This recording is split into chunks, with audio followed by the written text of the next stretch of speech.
I was saying is my screen reader gave out on the one I usually use, gave out on me on Sundays. So I got this one this morning and it says everything. I don't know how to configure it, but I'm legally blind, so I need help. And these websites, especially white screens, it's just really hard for me to do. So now I want to say this. Thank you so much for that information you sent. I finally went through it this morning, and one thing that the RPH, the Reentry Partnership Housing program, the information you sent. Okay, first of all, yes, we have information on that, and we were ready to set up. Our contact there is Tamara Middlebrooks. Okay, I don't know if she's there. That place has a high turnover, but I was in discussion with her, and now I'm taking you back like I want to say 6-7 months ago, February, March, because I don't even think we had the 501c3 cert, and that came on March 8th. And I was discussing with her, how can we use a hotel to do, or can we use a hotel to do this? And at the time, it was, unprecedented. Nobody had been doing it yet. Well, now, fast forward a few months, and people are have contracts with hotels and to rent out so many rooms and blah, blah, blah. Well, when I was in touch with Ms. Middlebrooks, they were paying $750 per person. You can house two people in a room, so $1,500 a room. Not much leeway, but they just had to have access to like food and a place to warm it up or whatever. Now they done ran through the budget. Wow. The only money they're paying is $750 a month for sex offenders, which we're not touching, not right now anyway. However, and I'm sure that budget will be replenished January. But what it did remind me, the information you sent was that another aspect of being a partner with them, which is basically dcs.ga.gov, Department of Community Supervision, is that one of the programs, they don't have to be a resident, but there's also the DRC program, which is Day Room Center. So that is where if they don't have a job, they come to your day room. You act like a day room. And That's what I was in charge of in Louisiana, the okay, DRCs. okay, then we're already on the same page as far as having programs for them, not to just sit around watching TV, but actually doing something with them. Right. Yes. Great, awesome. Okay, yeah, that was a great reminder because I had totally forgotten about that. I just remembered about RPH. I don't know if I explained to you about Mark, the Metro Atlanta Reentry Coalition. Have I? No. Okay. LifeChangers is in Mark. It's an acronym for Metro Atlanta Reentry Coalition. And what it is, it was started by Mike Taylor, who is the site director for CEO. I think I may have spoken about him. CEO is the largest reentry employment staffing agency for ex-offenders in the country, and that stands for Centers for Opportunities, Centers for Employment Opportunity.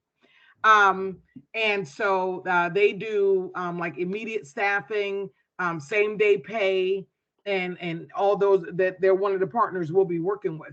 However, he started this Metro Atlanta Reentry Coalition, and that took such a huge burden off of our shoulders because my thing was, okay, well, we can get them ready for a job, but now we got to, dedicate volunteers and staff to go to these employers, sit down and talk to them. No. We're at about 150 organizations and agencies in Mark, and about 90% of them are felon-friendly staffing agencies. Yay! Yes. So, and actually, some of them, a couple of them, can't think of her name, but a couple of them, I think, actually are statewide. But the majority of them are, what do we have? Like 18, I think, counties that are considered metro now, and so and they help with transportation. Oh my gosh, it's awesome. So they come out of prison, even if they don't come into our facility, because we are going to have it to where we can refer. we complete the form and shoot it over to them, to CEO or whoever. We are going to dedicate a volunteer to do just that, get set up with all of these, other agencies and organizations. So we're not just, oh no, we don't have it. Okay, we don't have it, but we have somebody who might. Let me get your information and shoot it over. Okay. So that's one part of it. And I say that to say, as a DRC, we can help them with adult ed, we can help them with GED prep, we can help them with employment skills. But it would be great if they can come to us for work as well, all as part of the community outreach. Like I explained to, what was her name? The late, not Brittany, not Bethel. Oh wow, I forgot her name. The one who sent That was on that the, call. say what? The one that was on a call that we had last week. No, the one who sent the email yesterday about asking about the transitional housing program grant app that we submitted. Was And it was Bridget? it just, say what? Maybe Bridget, I think. There you go, Bridget. Yeah, I knew it was a B. Thank you. You're welcome. But yeah, that would be, that would have been, I didn't want to go into too much detail because she asked a simple question. So I was trying to keep it simple, but I was so tempted to just like, oh yeah, we're gonna do, so I just left it at, yeah, all of our stuff is free. But it's just, it's needed. It's needed. I know you don't know this side of town that well, but I do. And when I worked for the county, I worked right up the street from this place in Austin. This is in Austell. That's in Austell. And it is definitely needed. They're trying to get the area up, but it still leaves a certain segment of society out. And unfortunately, developers, when they go to buying up properties to make it attractive to people wanting to move into the area, they're not worried about those who are on parole and probation, or those who's have kids that need to come back home, and they start putting up these gated communities to keep people out, and while the ones who move there, now their kids can't come back to stay with them. And so this is very much needed. It's really needed. That's the point. The substance abuse, I heard the 9-month program. Is that what you're thinking of implementing, a 9-month program? Sometimes substance abuse can go, it depends on you, because it can be an ongoing program as needed. Because I know when it comes to substance abuse, there are curriculums that we can use. I used to use the Change Company curriculum with the day reporting centers. And it has booklets and different things. And I also set up to where I spoke with NA and AA, and they volunteered to come inside the center every Tuesday or once a week for so many hours, because a lot of them are going to be mandated to attend those meetings, and that way they can get their sheets signed off. So in conjunction with ongoing support for them, I did the classes, and we also had AA meetings. Okay. I'm with you there. The only difference is I contacted Celebrate Recovery. Are you familiar with them? I heard of them. I went to, I think it was some kind of meeting. Was it EMI? I can't remember what it stands for, but I went to one of their network meetings, and they spoke about their agency. Okay. Well, they're like a Christian AA, NA. Okay. So although LifeChangers is not faith-based, I am, and most of us are. I think all of us are. And but I know I have to check to make sure that we can. I don't see a problem with it, but I have to check and make sure that we can do it. But because it is a religious organization. But I did speak with the regional manager over the Southeast, and I explained to him, like I said, originally this was going to be in a hotel. This is a converted hotel that's now a senior center that we're looking at getting. But I was talking about other hotels that we were looking at. And I asked him, well, would you be able to come in because our residents may have that mandatory, they have to be checked off, like you were speaking of. And he said normally they like a church. They usually work with churches because they want a point of contact to send people to with questions or whatever, especially about the facility, meeting times, and all that. However, what I was talking about was a little different than what they're used to, which is like always different in Ericka, just like synonymous. And and he said, yeah, we could definitely work something out. So I'll find out if we can do a faith-based, because it goes off of scripture and not just, it goes a little further. I know AA and NA, they kind of go with, but this is strictly biblical, and I like that. Well, that would take the place of substance abuse because, it's like you just have to word it correctly because sometimes people would say substance abuse treatment to where you would need someone that's certified. So since we didn't have anyone that was certified, we said substance abuse education. Oh, cool. Oh yeah, I love a play on words. Okay, okay. Um, okay, okay. Now you tell me, it's your turn. I'm passing the mic. You tell me, what are your thoughts, ideas, and suggestions about the program, assuming we get in there. And I'll ask this. One thing that I've been pondering is, okay, we have a 12-week program, right?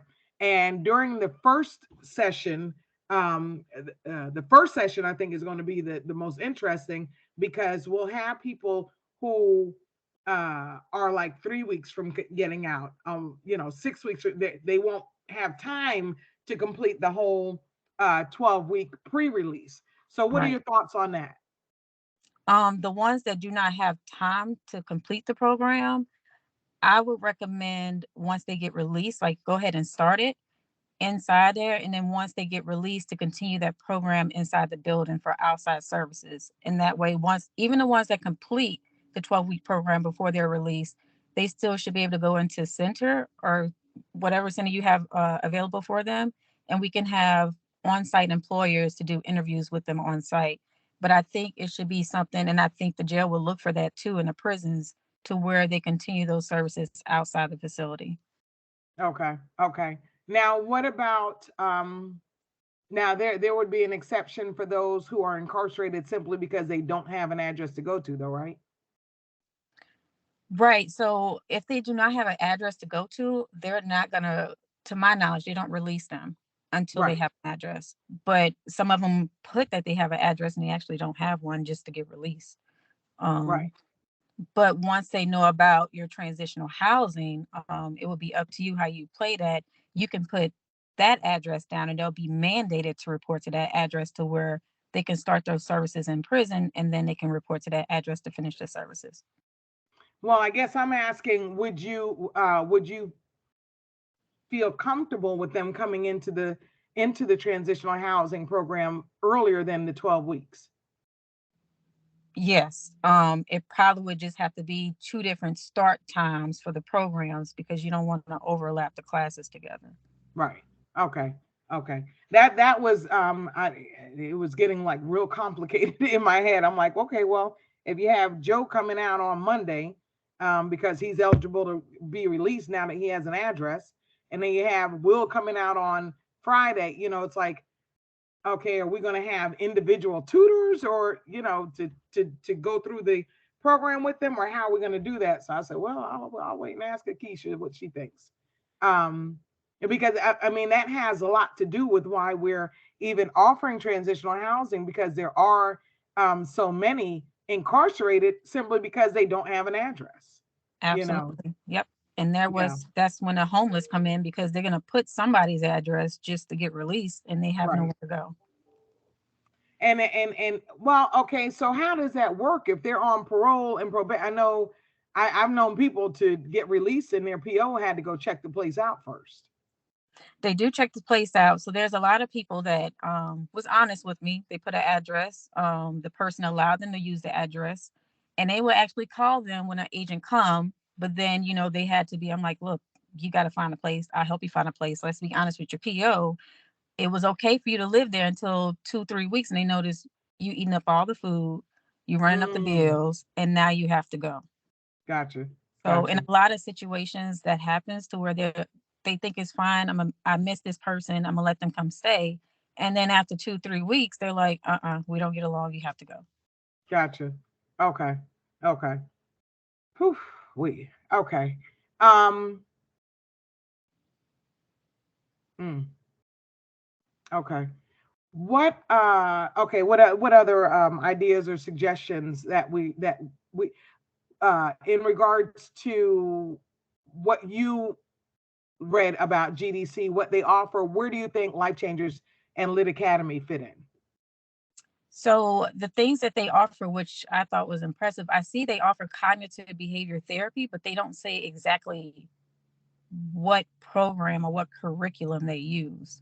And I know the big point with day reporting centers or a program like yours is that once they are in there, they use those programming, we can help them with the programming. But when they get released, they still need those type of programs. And I noticed they just get them in prison, but they don't have them when they get out, Right. unless they go to a day reporting center that may be nearby. And sometimes day reporting centers, they can only accept so many participants until they Right. have a waiting list. So I noticed that I see they have substance abuse, which is great. They do have a program for like a work study program, such as yours, but I don't think it's as hands on. I do like that they have they can pick up a trade there, and Right. a lot of their teachers are from the technical colleges. And one program they're from University of Georgia. I read, so they have great programs, but there's nothing for them to continue those services once they get out. Right. Right. Yeah. So it's somebody, and I guess that's something we can look into, because we do have Chattahoochee Tech, which is, it's one of the older tech um, colleges in Georgia, and they offer a lot of those programs. Last I knew, they offered cosmetology, barbering, and those sort of things. So we can always connect with them to see if there's a way, since they're all on the same Georgia school system, that they can continue it. Someone who started cosmetology and only has like 4 weeks left, if we can continue that. But again, it comes down to like sinking, because everybody doesn't get out. It's not like, okay, on the first of the month, this group of people are getting out and we can put them in these programs. You can have 4 and 5 coming out in the same week. So now, how do you do that without, because you can't do just individual learning. That's tutoring is one thing, but as far as like those trades, you got to try to get them on the same time frame. They would need to give you a list of participants. We would need a list of participants. They're about to get out maybe 4 months prior to the release date. We have a list of participants.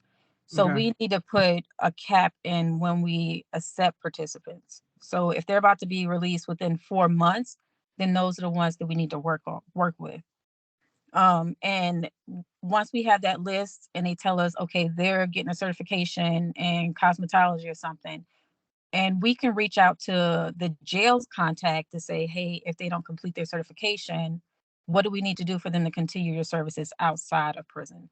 So that should be like just an easy phone call since they're already in their system, regardless of their location. So that would be easy. Uh, I think their only dilemma would probably be transportation to and from that cosmetology school or Havoc or whatever they're getting a trade in. But I think if we just make sure we have a list and we cap it at a certain time frame to when we are accept participants, that way that class will be together, and then we can accept another class once you're ready for another one. Okay. Okay. Okay. What else what other input do you have about the programs? What we can, where we can fit in? I didn't see to where they say they have like mock interviews or role playing involved. It's Okay. just a lot of teaching. Um, and the hands-on part is them just getting a certification, but I don't see where they do hands-on with a role play or tell them, this is what you dress for, how you dress for an interview, stuff like that. So I think mock interviewing and helping with resume writing would help. Okay. Okay. Yeah, I'm with you there because I know that was one thing when I was with the county that was way out of my job description that I helped with was are you familiar with Toastmasters? No. Really? Okay. It's a national, I don't know if it's international, but I know it's an old national program, and it is specifically designed to help you be a better speaker.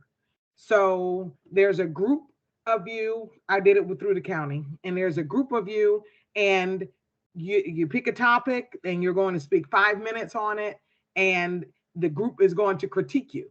They're going to critique you on your and your conjunctions and unnecessary speaking. Um, Grammar, that kind of thing. So it's I think it's really a useful tool, and that's one of the things I want to implement. Definitely help them with speaking, get that, you know what I'm saying, and Oh, that would be because great. yeah. Oh, it's awesome. When you get a chance, just Google ow, just bit my, oh wee, I'm sorry. You okay? I bit my inside of the cheek, and now that's gonna be swollen. So I'm gonna, oh, it's gonna be an interesting day. But yeah, that is when I experienced it, and I am, for the most part, proper in speaking. And I was like, whew, and the remarks I got back, and it teaches you two things, not just to be a better speaker, but it teaches you how to take constructive criticism. Because a lot of people don't like being corrected. And it's like, okay, well, you said 5 times, you said, and you're not wanting to hear that. And it's like, but and that's one of the life skills that we're gonna have to teach them is accepting corrective and constructive um criticism. Yes. So but yes, Toastmasters is awesome. And I don't know that we'll be able to get, because you have to be certified as a Toastmaster, like, group, but kind of almost like a sorority, you have the certifications, and someone who's qualified, been through Toastmaster. I mean, this is real business. This is serious Wow. business. It's free, but it's serious business. They're like, I don't know. I don't know why I want to say it's like a British, it originated in Britain somewhere. But even if we did, like, just speak better, or speak up or something like that, our own internal program, I think that would be pretty awesome. I think that would be pretty Absolutely. awesome. Absolutely. Yeah. And as far as dressing, we are going to I contacted them, but too many balls in the air, something's got to fall. And back then anyway, so now it's time to pick the balls back up and run with them. Just for Success is a nationwide. Have you heard of them? No, but we had a program called Dress for Success. I wonder if it was after that. Oh, okay. Well, okay. Well, they so you did it yourself as far as like gathering clothes. Yes. We had donations from Target at the time to where we had like a bunch of suits and ties, and I would just pick a whole bunch of random clothes and I would tell them, okay, your duty is to partner up with someone, and they had to dress each other, pick out the outfit that they wanted to wear. Awesome. I love it. I Yeah, not love it. necessarily have to put it on because I didn't know if it fit them or not, but just lay out what they would wear for the interview. Okay. Okay. Yes, that is awesome. That is awesome. Um, yes. And I like your idea about the job fair at the facility, because when I was with the rec center, that was one thing we did. Nothing in the gym, and just set up like 2025 employer booths. And our people came in and just boom, boom, boom, boom, employer booths. We had military and Cobb County government, applications. And some people were actually able to interview on the spot and get a job on the spot. And and that's where I see the void that needs to be filled. And one of those, I mean, I think I told you before, I had to help not just the teenagers, but oftentimes their parents, and even sometimes their grandparents, because the area at the time suffered from generational welfare, generational unemployment, underemployment, and lack of confidence, lack of self-esteem, Yeah. uneducated, undereducated, and those are all a perfect recipe for underprivileged and missing out on not meeting their full potential. And so it was awesome for a kid even to get a job from Wendy's up the street. That was his first job, 16, 17 years old. Or wonder why Six Flags, because we were right down, we were on Six Flags Drive, it was called at the time. And Six Flags was like the local employer for but it was only for maybe the 3.5 and up, 3.5 GPA and up kids. So the Oh, ones who were barely staying in, they're like, I don't know why they won't hire me. So I worked with them, and a bunch of them wound up getting hired. So those are the kind of wow. results that we need. I just don't have any of that in writing because it wasn't part of my job description. But Right. it doesn't mean it wasn't needed. You know. Um, okay. So now talk to me about. I know we've been saying 12-week program all this time. What we're talking about doing, and the void you see that we can fill in with GDC, is 12 weeks long enough? Um,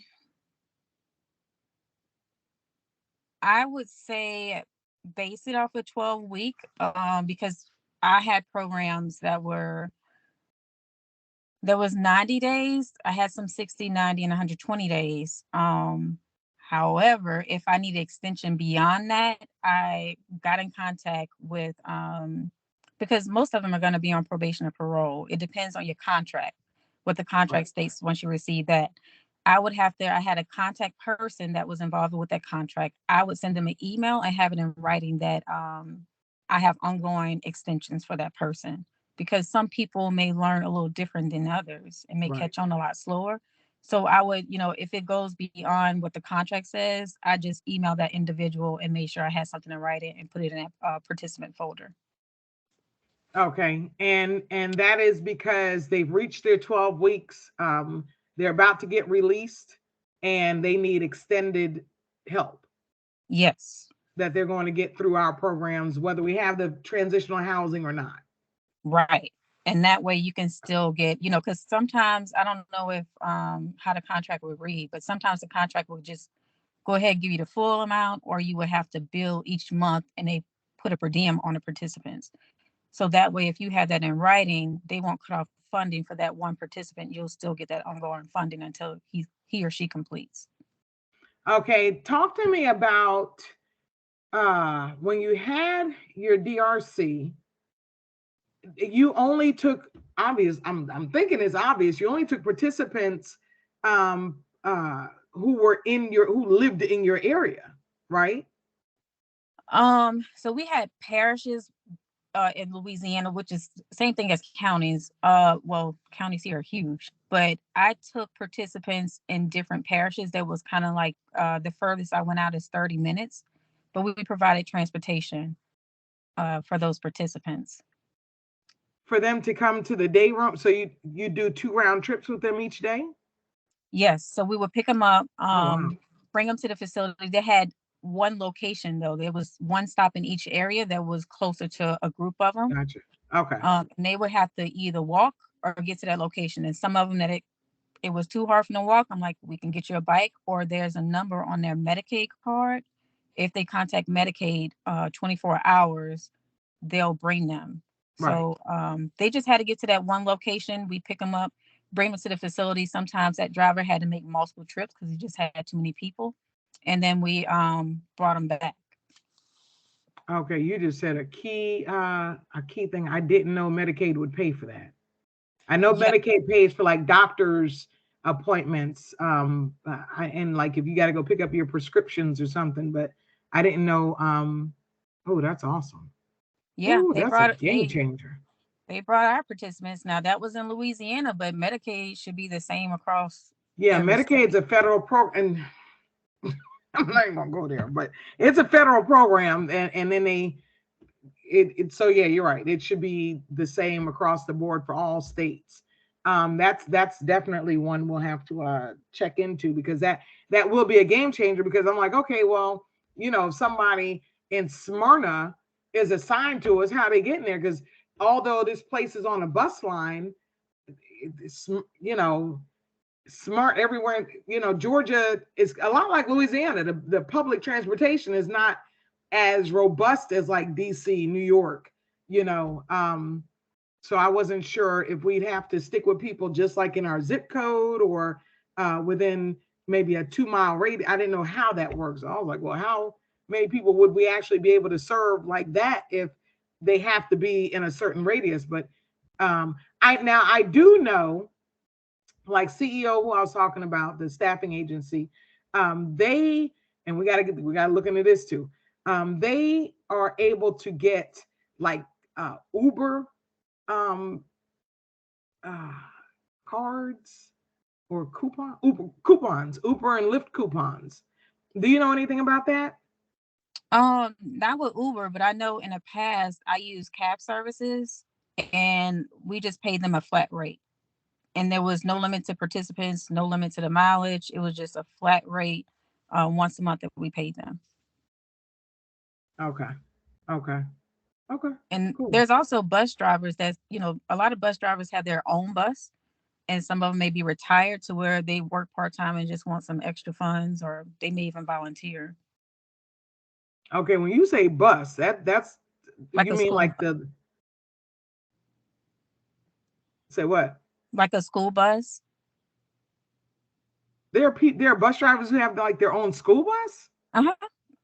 Definitely in Louisiana, because my brother-in-law, he had his own school bus. Wow. Yeah, that's not that's That's not not like common that. here. Maybe it's a That's not common. Louisiana I'm like, thing. woo, because I've known a lot of school bus drivers and they did not have, my neighbor was a school bus driver. He did not have a bus. Really? Maybe it's a Wow. Louisiana thing. Yeah, he had his own school bus. Okay. Okay. I ain't mad at him. Okay. But well, we do plan on getting two 16-passenger vans. So if we do have to, like you said, they just be running, because the DRC is like a full day, is my understanding, right? From like 8 to Yes. 5 or something like that. So it depends on a contract. Sometimes the contract will say 6 hours a day for 5 days a week. And also the contract, that's a thing too. You got to read in the contract, because sometimes those contract will say you would have to provide transportation or provisions from transportation. Um, which, if I were you, if they do have that clause in the contract, would have to stick to a certain area. Because if you go hours or 30 minutes out to pick up multiple participants, then you're going to have more staff members, because now you have a 9 o'clock substance abuse class that's not going to start on time, or you have some people there for 9 and then other ones might not come until 9:30, 10 o'clock, because of Right. the distance. So you may have to keep it to one location. And then once we get everything ready and say, okay, well, we 6 months in, we can handle a little bit further, then go back and do I think addendum or something they'll do to the contract. Okay. Okay. Okay. And when you say to one location, like just stick within the zip code. The zip code or whatever areas is closer, because sometimes they might have zip codes, different zip codes, but some areas might, that zip code might be like 15, 20 minutes. It might be right there by the line. Right.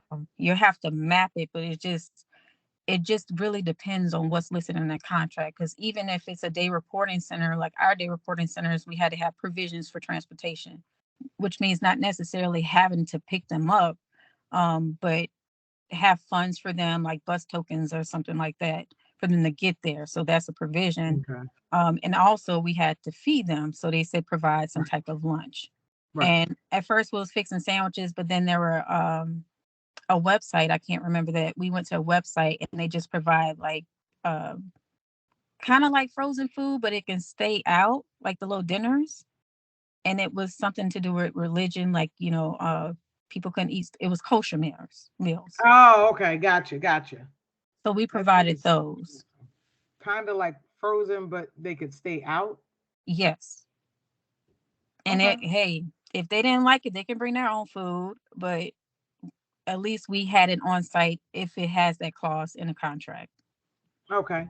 Well, that's awesome because if we and that's not a problem because if we do get the transitional, if we do get the building, the funding for the building, well, the transitional housing program includes funding to buy the building. Okay. Okay. We're asking for the building to be donated from the owners, but I didn't leave it all in one basket.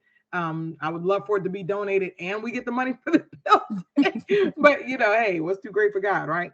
Right. But Maria Bradfield, who is the founder of Caring Moms Inc., she's coming in with us no matter what program. As long as we get that building, she will be a permanent resident and operating. She will be our community outreach person, and that's what she does now. She feeds the homeless, takes food to the widows, the shut-in, the single parents. Gets them pampered. I mean, she, in her own less desirable situation, she still is out there, 7 days a week, all day, getting it done. So she's just an asset. So all I gotta say is, okay, hey, we need this many meals, food, or whatever, and she'll have it. She's Oh, got that's those perfect. connections. Oh, it That, is. It is. I just talked to her yesterday about the email that we received, and you know, it's she's we're all waiting. we're all yeah. waiting, but she believes it's coming through, and she knows God is just a matter of time, and it's going to be in His time. So, but I keep them updated because they are the original. I want to say before we even met was the original grant application was Lit Academy. It was just Lit Academy, and that was everything in Lit Academy. It was what LifeChangers was doing. It was what was responsible for. It was what Caring Moms was responsible for. Like I said, making sack lunches for our residents if they wanted, and that sort of thing, and feeding the community under Lit Academy. And then because it's personal, I spoke with you about was going to handle reentry, which not doing that anymore, but and the life coaching and that sort of thing. And so but that one that was submitted about 10 weeks ago, I'm kind of thinking that they're not, if they're looking at just the transitional, they're not looking at Lit Academy anymore. And it might be because the dollar amount, that one was right under 20 million. And out of 147, they may have been like, that's a bit much for one organization. So this one here is not nearly as much, but we carry all the same responsibilities and with almost the same budget without paying them, the personnel, the payroll. So I sent it to you, so you know what I'm talking about. But it's still a robust, and I'm so excited. It's still a robust plan and program. So there's so much flexibility. And like when I worked with the county, you got one rec center. It was a multi-agency collaboration. So we had in my center, we had Girls Inc. and Neighborhood Cobb. And then on my property, we had Boys and Girls Club and the Cobb Douglas Health Department. So it was, this was a first. This is unique. And in my facility, because I was not the first director, but shortly after, because the first director was like, oh no, this is in the hood, I can't do it. So I'm there for like a month and I'm filling the book up, got a schedule book. And my supervisor comes and he's like, Miss Scott, do you leave room to breathe in between these programs? I'm like, this is what they need, Right. So we got GED classes, we got dance classes, we got parties, anniversaries, birthdays, all kinds of stuff going on. Brought in the celebrity basketball games and the job fairs. And I'm like, this is what the community needs. This is what the building was meant for, not just for people to play basketball, That's right. But although I will say the very first person, because I started there as a volunteer, the very first person I met as an employee is Mr. Lorenzo Brown, who is an NBA basketball, or he was, I don't know if he still does, but he did go pro. Oh, And he was wow. standing there the first day I clocked in as an employee. He was standing with basketball under his arm, waiting to get in. I was like, "Oh, Oh, you're wow. dedicated." Hey, and he went far with it. So, but yeah, that's man. There's a lot of because there's still things. I think I talked to you about the women. Um, I'm going to say that kind of hesitantly, simply because the facility has, as we speak, it has what's called a memory ward, and I don't know if I don't know if I don't know if I explained to you why I know this building. Both of my grandmothers were there. One was there for a brief stint in 2015, and my other grandmother was there from for almost a year, from 2019 to 2020, till I got her out of there because of COVID. And they were trying to put her in the memory ward. They shut them all down. They were in strict quarantine, so they couldn't even roam the building anymore. They had to stay in their room. And grandma was an evangelist. She was a social butterfly and liked to lay hands on people. She couldn't touch anybody. We couldn't even go in there to say happy birthday. We had to sing to her from her bedroom window. Oh. So they were trying to put her in the memory ward. That is a warded off space. That would be okay. And I want to go. I've never seen the memory ward because grandma said, please don't put me in there. But I think it would be okay if we put women and children there. But of course, when we walk it, we'll confirm that. But it's guarded so people can't just go in and come out. Does that make sense? Yes. Okay.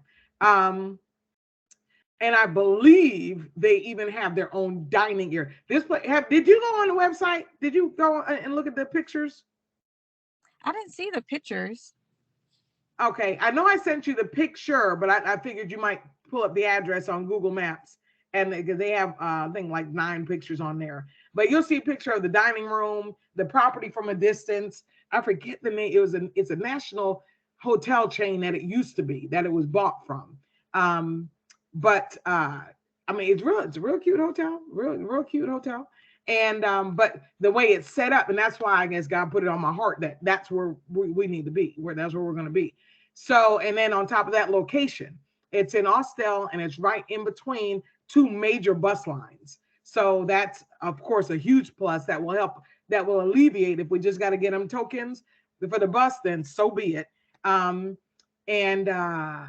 Near shopping. So I don't know if you read the whole thing, but in the transitional housing program that was sent to the county for the application for ARPA, it has weekly trips to like Walmart, for them to do their shopping.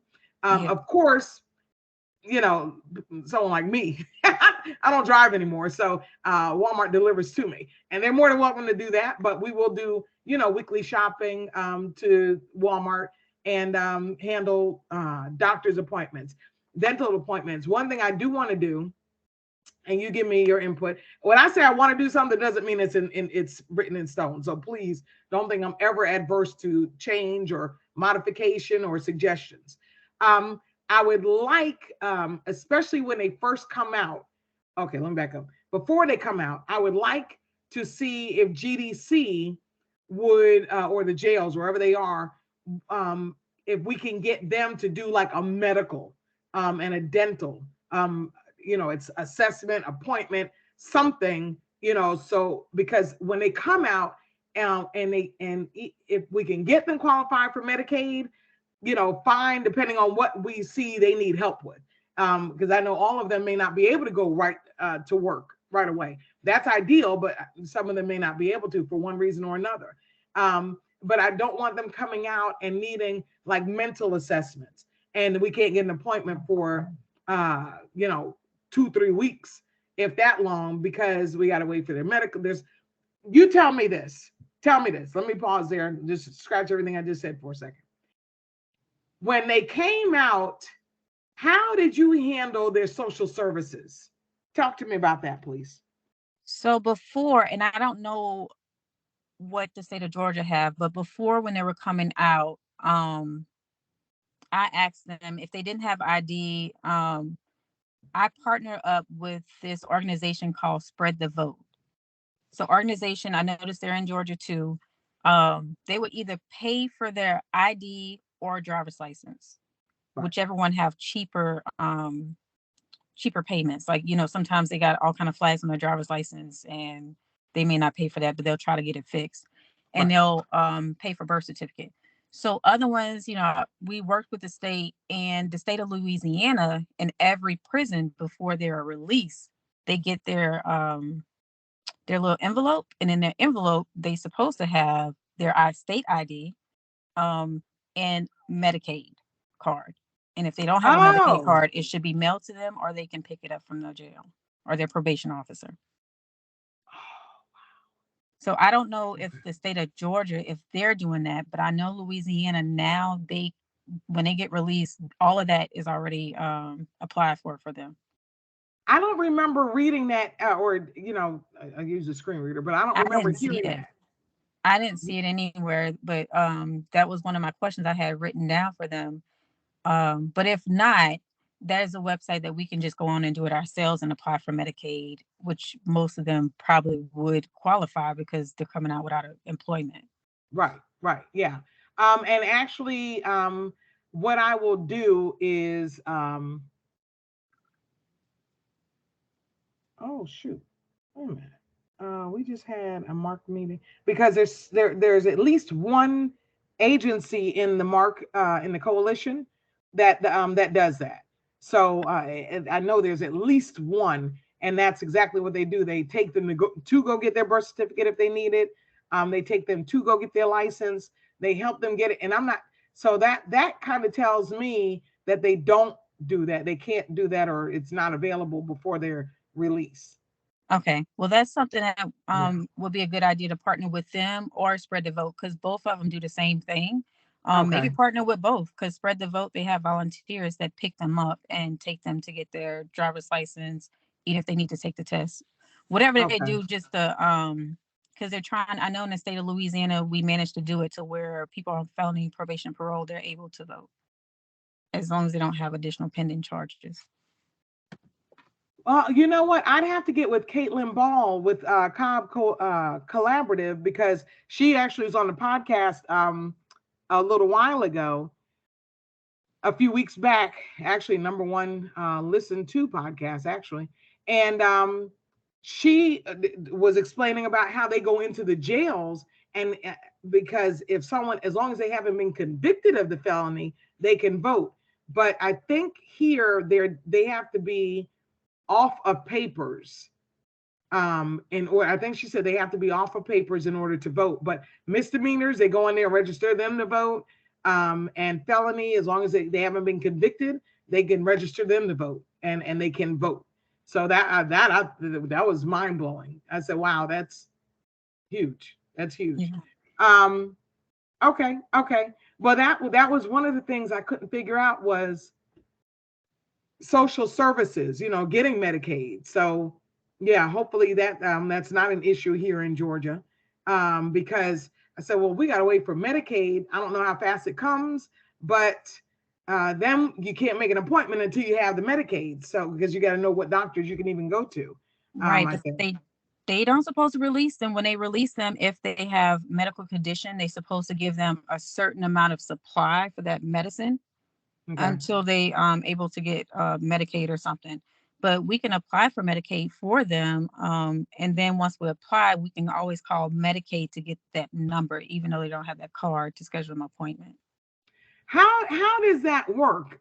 We have them sign saying that we can sign for them. Yeah, what I used to do is I didn't have anything saying that we can apply for them. I used to sit them at the computer with me and just kind of help them out. But most of the time, I let them type if they need assistant typing, then I'll type for them. But other than that, we used to do it all for them.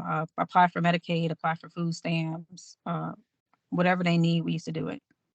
Okay, so talk to me about okay, but you had a DRC. You didn't have transitional housing. Didn't have transitional housing, and that's the thing because I know that might be a question that they ask you too, but not really sure. I know. So, are you trying to do a day reporting center and transitional housing, or is it combined, or just transitional? Both. I want to do both. Okay, so is the DRC going to be part of transitional housing, or are you going to have a separate building? No, it'll be in the same facility. Okay, so with DRCs, the thing with day reporting centers, they are targeted for medium to medium high risk offenders, not extreme high risk offenders. Meaning, they when they take the assessment, so there's a criminal thinking scale. There's different assessments, and the state usually have their own assessment, and they assess them while they're in prison a couple times. And those assessment will base. Sometimes they'll be low risk, which means that if they get released, they're low risk to reoffend, to go back to jail. And medium to high risk are those that they want additional program because the risk for them going back to jail is medium to high. So they need some type of programming. And that's what cognitive behavioral therapy, like thinking for a change, comes in, is because it's supposed to be designed to restructure their thinking Right. and their criminal behavior. So when it comes to their reporting center, I don't know if it will be under the contract or if that's a question that GDC will ask, is what type of assessments do we plan on doing to know their criminal thinking scale. And sometimes there is a assessment called criminal thinking scale, and there's times to where the state will suggest we want you to use our assessments, which is really good because most of the state assessments you just plug it in and it'll score it for you, and it'll Oh, let you know if they're medium to high risk. So you don't have to score it yourself. It's different questions that's asked in those assessments to determine if they're medium to high risk offenders. okay. Okay. So now, it okay. You didn't have, okay. Ah, sugar. Okay. So now, one thing, because you just mentioned food stamps, and that was one thing I was trying to figure out is, I know you're not supposed to share food stamps. How would that work? Um, can they get food stamps even though they're staying with us? That would depend on the contract.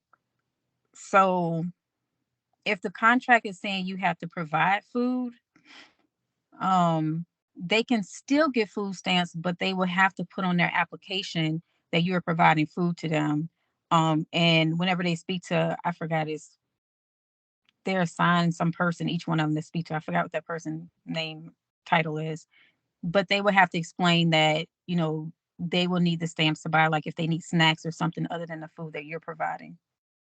Okay, that, and because that's what I was wondering, because we will be providing um, breakfast and dinner, and then, like I said, Maria will prepare lunches for an additional, like $1 or $2, something like that.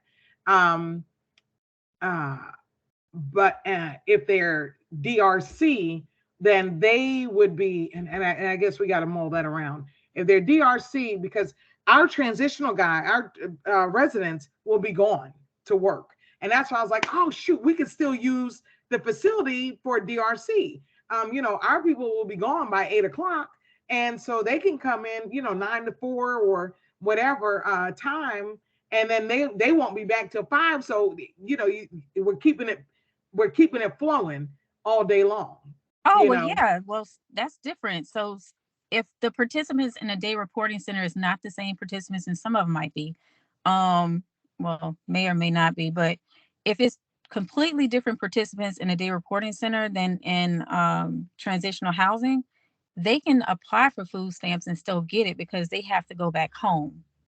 That they're just coming to the facility, and the only thing that we're really feeding them is lunch Right. if we feed Oh them, yeah, and then yeah. they I go wasn't back home. talking about them. Yeah, yeah. I know DRC. Yeah, that's different because they don't live with. I was talking about transitional housing. Oh, I didn't know how transitional. their food stamps would work.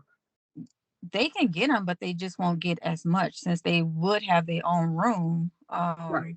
They'll just have to say, some things are provided for them, but they'll give them something. Because usually, if you have Medicaid, you automatically are, most of them with Medicaid. If you're approved for Medicaid, you're approved for food stamps. It's just a Right. smaller amount. Yeah, they'll approve you for food stamps usually, no matter what, even if you can't get Medicaid or TANF. Right. Um, okay. Well, and honestly, they probably won't. That's what it was. I was asking that question earlier, long time ago, thinking they were going to be just in programming all day, and then you know meeting up with these job places, the staffing agencies. I'm like, well, shoot, they're going to work. So yeah, they won't even eat foods. They won't qualify because they'll be making too much money, Oh, yep, especially that's true. since we're, our rooms are on a sliding scale. And ask, I know you didn't have DRCs, but maybe um, on when I volunteered with Must Ministries, which is like the biggest homeless shelter over here in Cobb, and not near us, but in Cobb. And when I worked in where in the home, they're like a whole facility. They have assist, which helps with utility payments, and they have the clothing pantry. They have food, fish and loaves. So they're huge. But I worked in the volunteer in the homeless shelter part itself, called Elizabeth Inn. And so I didn't get into the finances, but I, working at the desk, I heard what they were talking about. And they took out a portion of their check each week for housing, and then made them save. Then they took out a portion for savings that they couldn't touch. Do you know anything about that? Because specifically, like, what percentage should be? Because I was like, oh, she didn't call back and ask, sliding scale, how does that work? And I was like, I don't know. It makes sense. I just don't have any, like, well, yeah, you take out 30% for their housing. Do you have any idea how that works? I don't.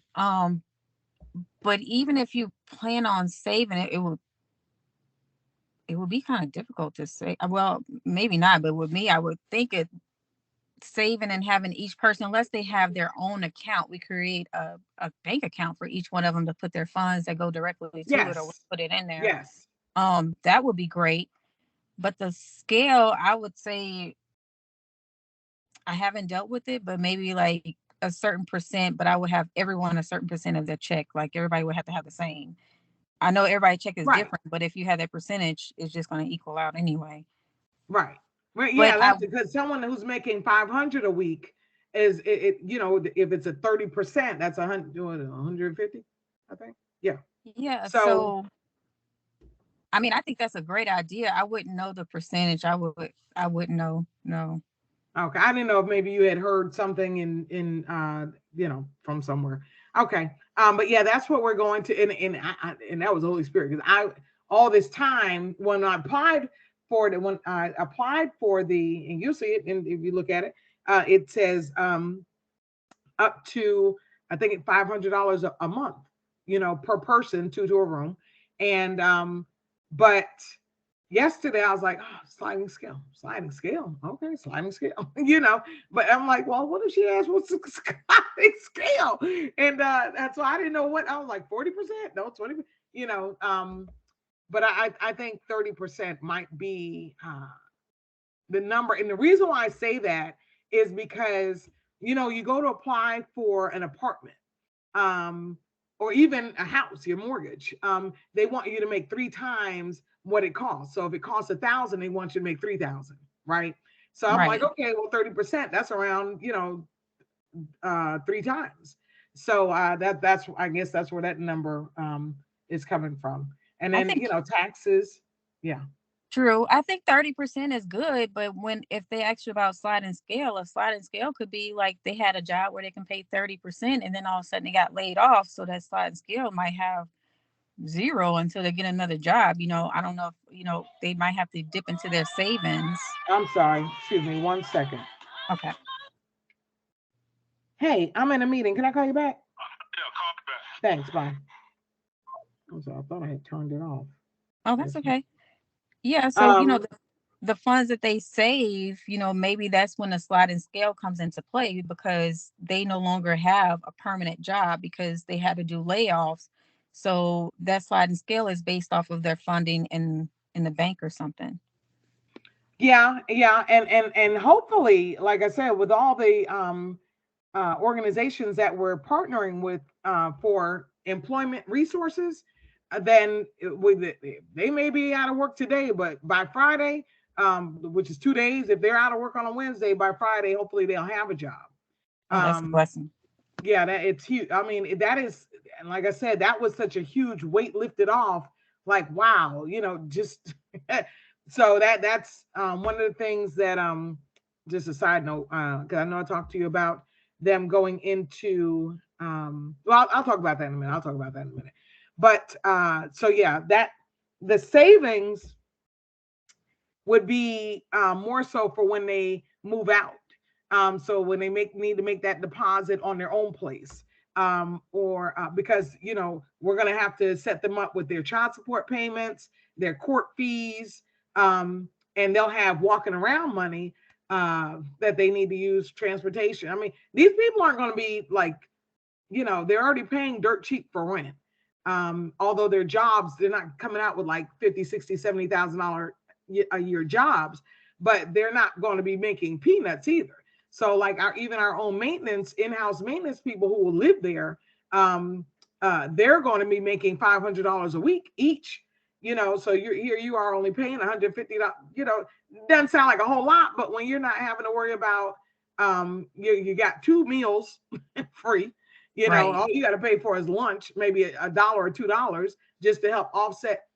So it's definitely a budget friendly situation, and yeah, even they need to save, because that's part of the financial education that they're going to receive in the program is budgeting, saving. I mean, there's a ton of stuff that we're going to be doing, but finances is definitely one of them.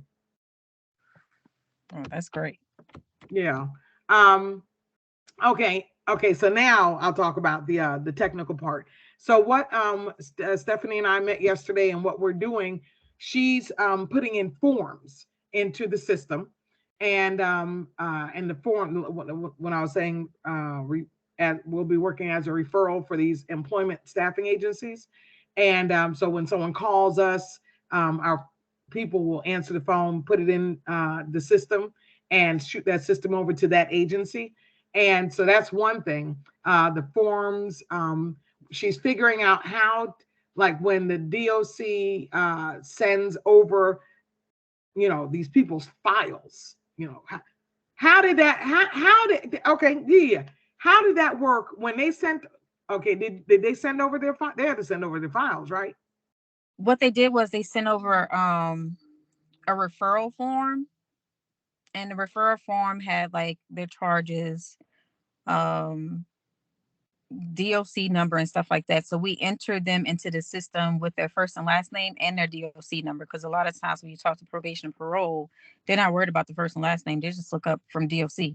And then eventually I told them, like, hey, you Excuse me. putting the offenses and stuff on this paper, but this is not everything.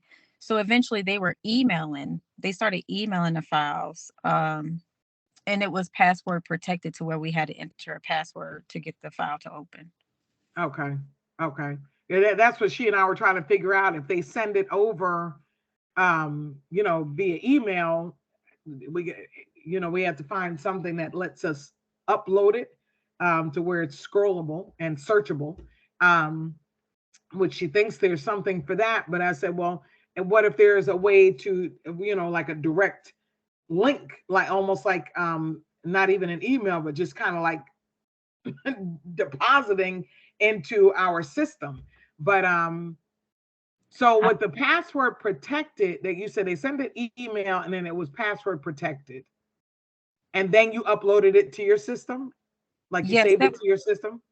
what we did. We used to print them out, and each one of them had a folder with, like, the folders that have, I think, had like 8 different prongs and 8 different sides. Like we had their intake paperwork, and then the DOC information from their probation and parole officers, and a probation paperwork. So we just had those folders to where we kept it in a locked file cabinet, and then you have to keep it in a room that you can lock. Um, so eventually that password protection was gone, non-existence, because we figured out with the state of Louisiana, they're like, a lot of this stuff is public information anyway. So they Oh just sent it wow. over. There was some things that wasn't public information, like if we needed to know their HIV status, Right. that's when they had to put password protection, because we would have to figure out, okay, well, we need to make sure that this person don't, because it's not like you're not trying to play matchmaker, but sometimes they just end up communicating outside of work. I mean, outside of the day reporting centers. Right. And we had to keep the probation and parole officer notice, like, okay, well, this person is doing this, because they wouldn't say their status, which I know it's a offense if they don't tell someone that they're HIV positive Right. and they're in a relationship with someone. So those Okay. things, their medical information, that will be password protected. But when it comes to their Right. offenses, and then even their assessments, so when it came to the assessments, they would send that to us. Eventually, the state allowed us to log into their website and see the assessments that they had, to where we didn't have to do assessments anymore. We just used whatever the state did. So whenever they get out of prison or even jail, the probation and parole officer have to do an assessment with them. Because I was telling them, like, we're doing double the work, because you're doing assessment, and then same day or next day they come into our facilities and I'm Right. making them do a whole nother assessment. Right. So we just start sharing results and they allow us access to their computers. Well, not the And that computers, just that's what I was saying. Is there a way for them to get all this stuff done before they come out? The mental, dental assessments, um, academic, that sort of thing. Um, so all that's that been encouraging. all that is in their paperwork. The academic, like their educational information, that's in their paperwork. But the mental and the criminal thinking scale and all that, that should be under that one assessment that probation and parole do. Even at jail, they have their own assessments too. But they supposed to do a mental assessment on them while they're in prison and a medical assessment. So somebody who's doing, because I know you said twice, somebody who's doing like 5 years, they have it twice, or is it twice a year or what? I don't know if it's twice a year. I know they're going to get it multiple times just to see where they're at. So I'm not sure how often they do it. I know in Louisiana they did it, if they wanted to go to court saying or trying to figure out how to get out again, they wanted to make sure they had that updated assessment for court. But most of the time when I went in there 6 months inside the prison, they already had two assessments for one guy that he only been there for a year. And then another guy been there 3 years. He only had one assessment. So I don't know if somebody was dropping the ball or they just was Hmm. having assessments whenever they thought was necessary. Okay, and the assessments determine the programs, and then after they complete programs, and then they're reassessed. Is that how it works? Yes. So the assessment's supposed to determine the program. However, we put everyone in substance abuse, even though the assessment may not say they needed substance abuse. But it's supposed to base off of those assessments. Because some people might lie on assessments, and we're like, okay, well, you done came in here and smell like alcohol, so I know you need to get in here.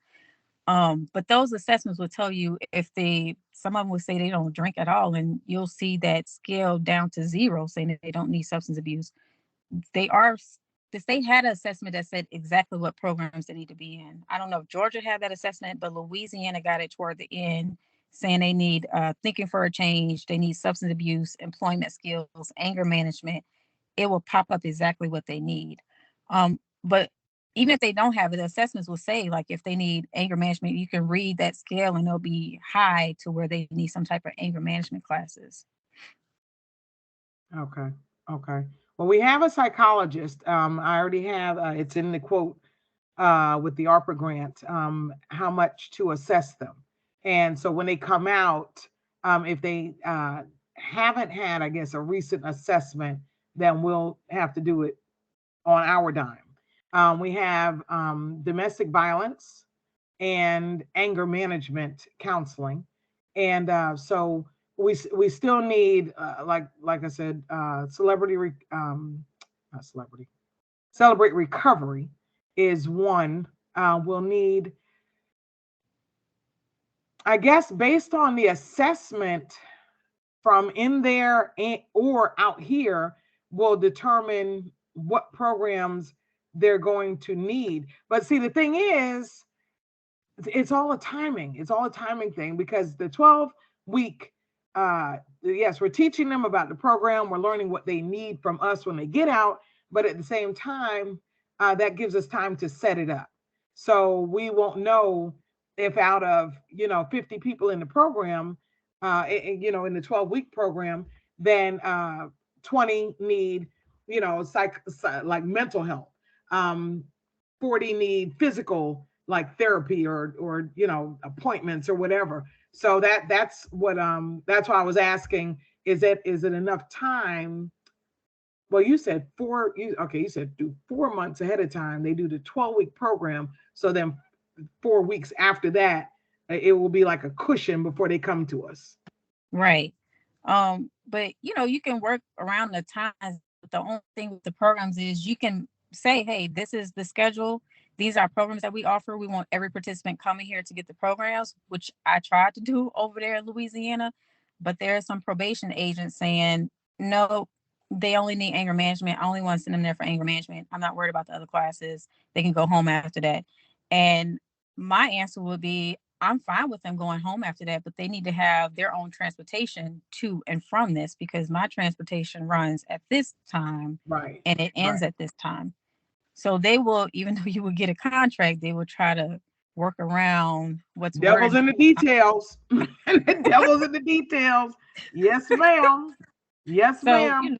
there's ways to just, if they just need to come to one class and they might just need employment, because some of them can't come from 9 to 4. And I get it, because some of them may already have a job to where they can attend all those classes. So they might not make it the full 12 weeks because they just need a 6 week class, or they might not need 12 weeks. They might need to come there for a whole year until they get their anger in control to help them with employment.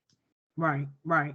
Well, I would like them to do because I want to do, and that's what I'm working on, making modules on the site for them to um, check off not just what they need according to their assessment, but life skills. I want them to have to take negotiation skills and you know the things that you need out here to function and not go Right. inside somebody's head. You know, and again, like I said, the financial education and there's I mean just basic life skills, how to get along, sharing. And I mean we don't have a class called sharing, but there are things that you're going to learn on top of speaking better, Toastmasters or whatever we wind up calling it. So there's a lot. That's why I say it's going to be a robust system. Of course, we start with the transitional housing first and then add the DRC, because we got to get that, all the wrinkles out of the transitional housing, especially since that's a much larger and way more complex program, Right. with getting them, what they need, clothing and room assignments, because that's another thing we'll talk about another time. Is like you said, you gotta kind of like put them together. So if we do have two people with HIV, they need to be in a room together.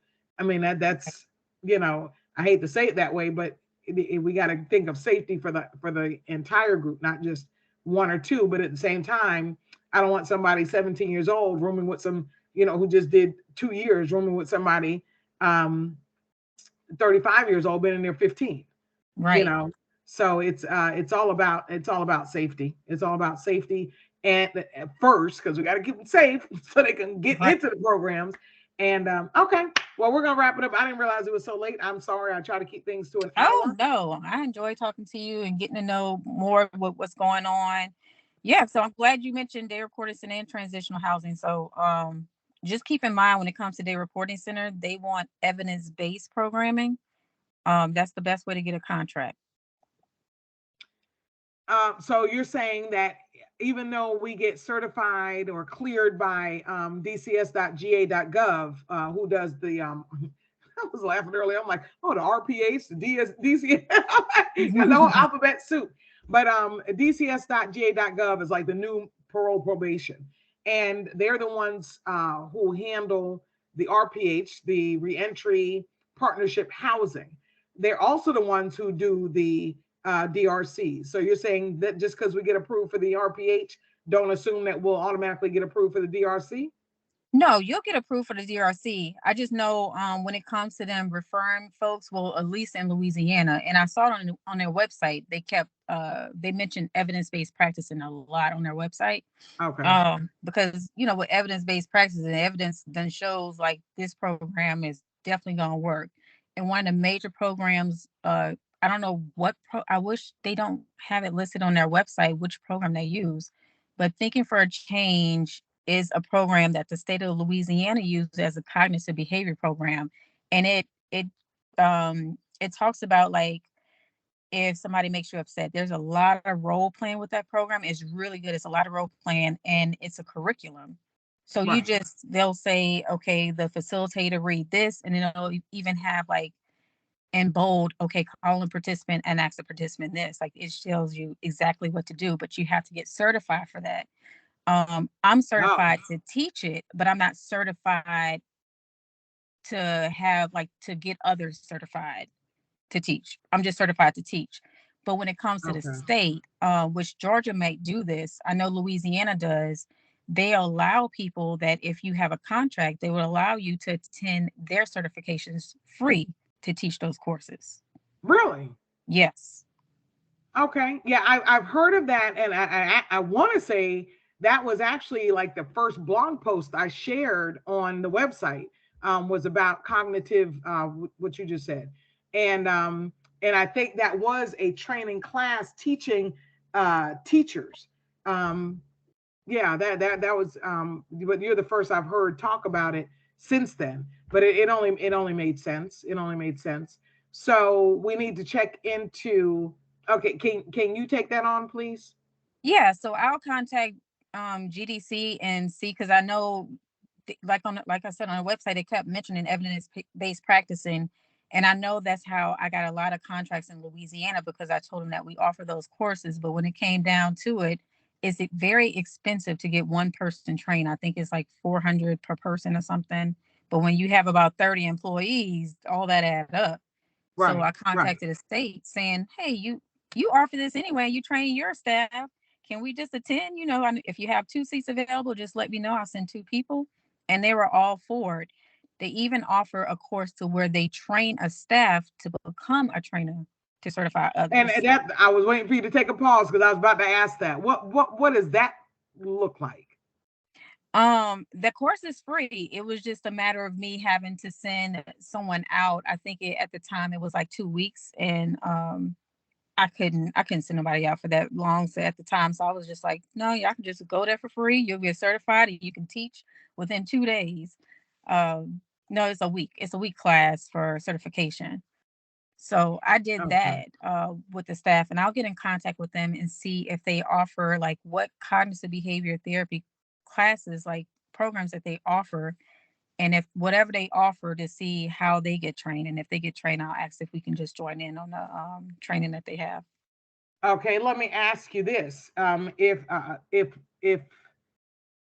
If this does go through, are you willing to go get trained? Are you able to leave for a week? Yeah, I'll take a week off and get trained. I'm already certified for, like, it depends on what it is. I'm certified for thinking for a change, and I think parenting, substance abuse. I have a couple of things that I attended with Department of Corrections. Well, I mean, for the to be a trainer to train our other people that come in. Oh yeah, I could do that. Okay, okay. Well, we'll see. We'll see. Okay. Do you have any questions? Anything unclear? No, I'm sorry I asked a couple questions. I just wanted to make sure I understood everything. Okay. Well, But and thank even you. if I'm always wide open. You know me, Monday through Saturday, 8 to 8. You got 72 hours to get a hold of me, and yeah. So if you have any questions, if like what does she mean by that? Don't hesitate to hit me up. Because I'm really big on communication and making sure that everybody's on the same page, so there's no misunderstanding. Okay, got it. Okay. I did send you that email, and one of those emails I had, it was a form. I don't know if it was a release of information form. I know it didn't say lit in there. It probably had youth bill. It's just something I Googled Yeah, I to put saw in it. there just in case, because I was like, I can't remember if she still need me to make some forms. So that's why I put that in there just in case. Yeah, we're I need whatever, probably whatever form you have. So we're gonna need like release of medical information. I don't know if that's gonna be different from mental. Um, all of the yeah, every authorization for DOC to release their information, all everything they got. And so I mean, I don't know if we need to just have like a blanket form and maybe a checklist of because we'll be explaining this in during the pre-release anyway, and just have a checklist. But now I guess we have to have each form, and that's Probably what that. Huh? no, maybe a checklist. Sorry to interrupt, because GDC is going to have, so whenever you have a contract with them, you don't have to have like release of information from GDC to us. I think for others, if we want to like contact someone else just to be safe, we should have intake forms. But when it comes to like their forms, that's our contract that we have with GDC or with the state. Okay. Okay. Um, so, but we still have to have the actual inmate to release the information from GDC to us, though, right? I need to double check if they are any way different, but usually once they assign them into a program, the probation, parole, or even the prison before they're released, get them to sign some type of document, and then they send it to us for a release of information because they're Gotcha. the ones doing it on their end. Gotcha. Gotcha. Okay. But we okay, but we'll still have to. I know that may still carry on while they're in on papers, but we still have to like redo it after they come off the papers We because they're no longer state property. Right. We would still, I would still do one just in case because sometimes they would get off of probation and parole and it would, because with the day reporting incidents that I ran, like once they got off, I still allowed some of them to come and some of them were just like, I'm off. I ain't doing this no more. I'm done. But other ones wanted to stay and just complete it. So yeah, it'll be good Okay. for all of them to still do it and we can do it on intake paperwork. So I'll look up some forms. Okay. Okay. Yeah. Whatever. Because that's one thing we're doing now is putting in forms and trying to figure out the most proficient way to get it done. So, CYA cover your assets. Okay. Well, Absolutely. anything. Any update? Okay. Next Wednesday, volunteer meeting at 7 p.m. You coming? Yes. Thank you.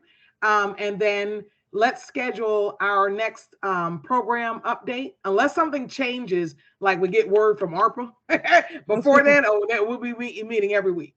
If not before then, because you get to go on payroll, you get a check, you get a Hey.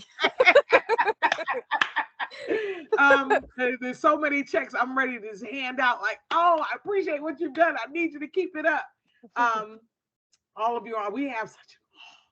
Oh, I thank God for y'all every day.